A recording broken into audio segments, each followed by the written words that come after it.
Dear Mom and Pop, boy, this army life could change a person fast. When we march and then halt, we must stack rifles. I'm one of the stackers. The sergeant warned us if we dropped the rifles, we would be punished.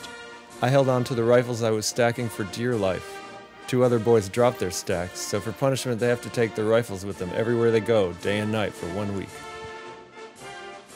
Dear Sis, for Christmas you needn't send me a thing. Just wish me lots of luck and happy holidays. There is nothing you can buy that I can use, and as for money, I can't use that because the day after Christmas I'm going out on maneuvers for 15 days.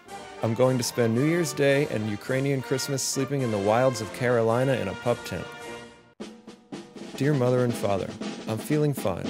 That's just about all I can write you. Everything else seems to be censored. Dear Sis, right now I'm aboard a ship headed for somewhere in Italy. My buddies are still with me. We are learning many interesting things about the sea. One thing is that a person gets pretty seasick before he gets used to a ship. P.S. I'll write to you about Italy as soon as possible. Dear Mom and Pop, things are tops with me now. I own my own home now. It's only a tent with 2 of us in it, but it has all the comforts of home. Everything is nice and green, and the air up here is clean and rich.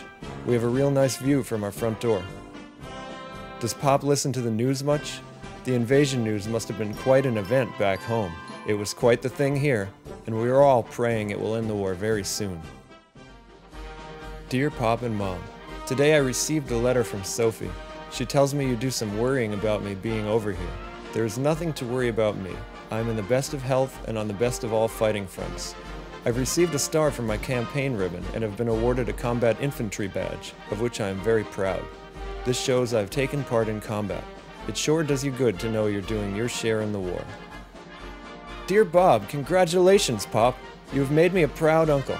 It's too bad you weren't home at the time, but don't let it bother you, as long as you're in the States. The war situation looks pretty good on all fronts, but a frontline soldier can't afford to get too optimistic, as I'm liable to get my fanny shot off. Dear Soph, how is baby Joanne getting along? Very well, I hope. Right now I'm a little busier than usual. There's very little I can write to you about what goes on here. I am well, work hard, and pray about home. Tell Mom and Pop that I send them my best. God bless you, sis. Take care of yourself and the family.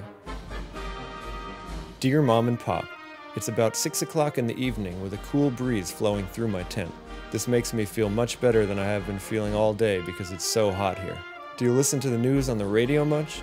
The only thing about listening to a radio here is that when we hear the news from the States, they make the war look like it's over already.